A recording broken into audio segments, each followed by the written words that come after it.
Hello friends, and welcome to today's video. Hi. So, I know I'm sick. Um, I'm fine. I'm getting over it. I have my voice back. I just sound extremely congested because I am, and I forgive any pug adjacent noises. For the rest of this video, I am very sorry. But I thought I was thinking of ways to do this video for months, and I might go back and redo this again when I can figure out a better way to do this with a better setup. But the way my camera is, it is very hard for me to look at the camera and yap and draw at the same time, which is why this was my happy compromise.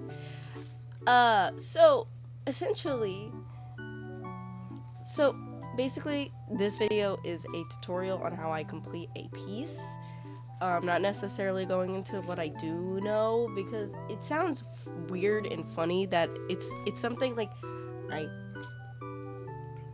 I do know, I do know what I'm doing and why, but also there's a part of it where I don't really know how to explain it, and I feel like a bad teacher because I can't explain why I do certain things, and so I haven't had a master tutorial like I made a few years ago in a long time, because I realized I didn't really know how to explain certain things that I was doing, and that's a skill within itself.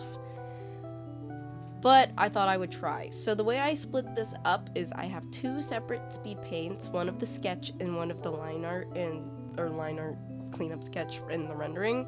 So for the sketch, I decided to draw the character from my last video, Arietta. It's more of a celestial thing, a being. And for the sketch, I don't remember where I saw this anymore. But the first thing I always do is, I know it's bad to start with the head, but I start with the head and then a line of action for my rough sketch, because it gives me an idea where the spine is and where I want to put the head. I always make sure the line of action has a curve to it. It makes your poses look less stiff and rigid. Like, if you go over something like an art piece and you draw a line, and if editing Mia remembers, I will show what I kind of did on. Oh wait, here, let me just. Yeah, I drew over the sketch to give an idea of all these little things I kind of just do subconsciously that I have to think about really hard. Which is the first thing is that line of action. It's kind of at a curve because of the way the dress is and the spine. I didn't try to make it. She has a nice posture, so she's not curved. But she's slightly curved because I imagine her to be more shy, so she's kind of a little bit, ever so slightly, not hunched over. I guess hunched over. Okay, thank you. Watch. Go to sleep. And that is the first thing I try to do, or try to remember to do. It's kind of a second habit, so I generally remember to do it, unless I'm doing a ref sheet where you don't want it to be overly posed. The next thing I tend to keep in line with my sketches, this is just compositionally, so I'm going over things that go in for any style, is the rule of thirds. For those of you who never had the joy of taking in high school art class, essentially, if you go to your camera app on your phone and they show those little lines, it's thirds of the screen.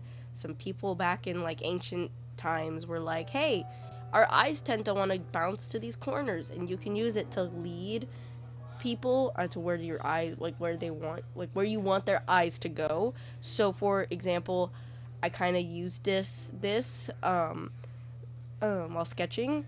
I put the wing right in one of the third corners, and it leads straight to the face. Or you can put your face or whatever you want the focus to be in one of these three corners. And it'll attract your eye to whatever you want them to see. And it's a good thing to keep in mind. There are a bunch of other compositional whatevers, but for generally what I do, the rule of thirds is the one you would use. I use the most. I can go into that. I just have to do some research beforehand. And I worked every day but today, so uh, when I go back to doing every other week uploads, when college starts, I'll probably have more time to research things like this, um, or a little bit more time. So, I guess be prepared for a rule of thirds video or a composition video. But essentially, that's the end of, or not the beginning of it, or the end of, not the end of it. But the way you would do it is I did a really crude version of it, but it's 3 equal parts of your sketch or drawing, and you can use your camera app on anything that has a camera editing uh, over it, um, and it'll cut that perfectly. For or not perfectly, but it'll show you what I'm talking about better than my crude little drawing. The next thing that I tried to do, I overlined it as an example because it's hard to. Sorry, pug moments. I'm sorry, I'm a pug today, guys, or Frenchie. Those are worse with that. Excuse me. But again, sorry. Um, for the other, for what else I will keep in mind with a sketch, what I do, I try to make sure the bodies look, along with them not being rigid, using that line of action. I try to keep in mind how bodies just are, and I try to keep in mind that I'm condensing a 3-dimensional thing into 2-dimensional. Um, it's kind of a weird concept because I don't know how to else to explain it other than I drew over it and I made the arm and the torso like look more 3D to make it make sense. And but for what it would be is so basically like for the arm it's just cylinders, but keeping that in mind because you don't have to make your arms cylinders obviously, but keeping it in mind like, hey, this is a 3-dimensional object, and the way you draw it, that's what I try to keep in mind with everything I draw, that's supposed to look like a 3-dimensional object. Same thing with like, I guess the wings are one thing, but keeping in mind that an object that you're drawing, at least for me, has a front, a side, and a back, and keeping that in mind while you're drawing it, especially during like the rougher stages of the sketch, kind of helps you translate it more into something that looks 3-dimensional instead of flat, which is something I had problems with even when I learned how to render, because you can render something and the base of it is flat, and I don't know how to make that make any sort of sense other than the base can look flat, and then it kind of ruins it, but I don't know how to explain how to make it not flat. I just know to keep it in mind that you're working with 3D shapes in a 2D dimension. I don't know how much sense that makes. I'm very sorry. For the, but yeah, I'm very sorry. Onto the, but yeah, that's everything I would keep in mind for just sketching. This is probably where my well of information of like what I do for sketch, like my biggest amount of information is this part really, and then that is, yeah. So this is more how I render, which I talk about basically in every video. So for rendering lighter colored characters, I tend to do it over gray because black tends to make everything look sad and muddy and emo.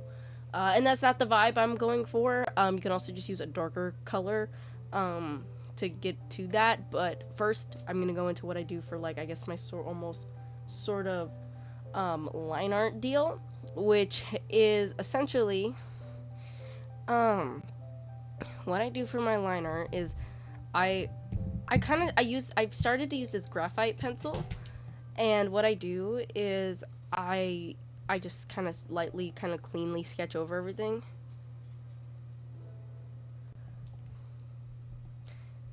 And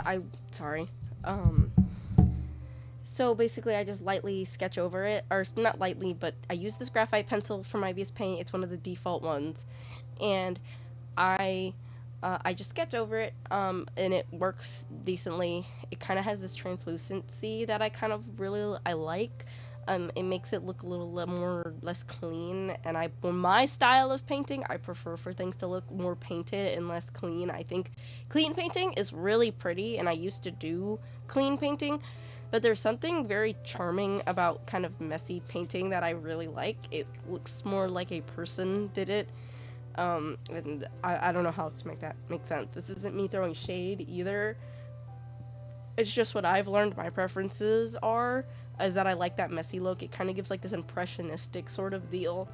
And I like that. I don't like impressionistic art, but I don't know, I just like the way it looks.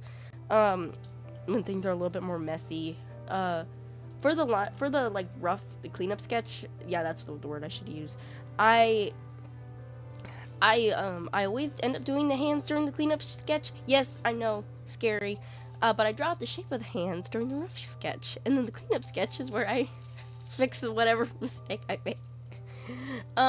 My hands aren't great. If you think my hands are great, the best I can do, or not the best I can do, the best I can think of how I draw hands is if you look at Lavender Town's videos and the Do This Not That series where she talks about hands. That is where I learned how to draw hands, guys. It's that, or I will take a picture of my hand and I'll draw over it, or I'll draw over like the asset library hands if it's so necessary that I can't figure it out myself. That's generally what I do. Um, Another thing, so after I do that, and just basically just lightly go over everything for my rendering, I said I use a kind of a gray, um, and then I go over everything with a darker of my skin tone. So basically, the darker of my skin tone, um, or not my skin tone, but the skin tone, I do a darker first, the shadow, and then I add on light. I find that painting this way kind of makes, even for more highlight, it helps you kind of keep in mind your shadows. And for shadows, for painting like this specifically, or even just in general, using something more saturated helps a lot. Like, I just use a more saturated, darker brown for this character, and it gives off the effect almost that without doing it, because I don't know how to do it, but it's where like you see a shadow and there's like a beautiful orange line, and I don't know how to do it, but I saw a tutorial on it, so I'm gonna try to do it next time because it looks really cool. But essentially, that is the concept of what of kind of what it kind of does. Because when you look at a shadow in like real life, it's more saturated. Yes, it's darker. And yes, it can be like a darker black, depending on what it is. But a lot of the times, it's more saturated. Like these colors, a lot of them, I do or I did. They're dark. They're only a little bit darker, but they're way more saturated because that gives off the illusion of this very vibrant shadow. And even if you're cel shading, you can use this by just using a vibrant like a more vibrant shadow color, like a vibrant purple or whatever, on a multiply layer, and you'll get the same almost effect because shadows, the darker something gets, the more rich it gets, generally speaking. If you're shading like white or black, blue shades really well for white. If you look at clouds, you can see it.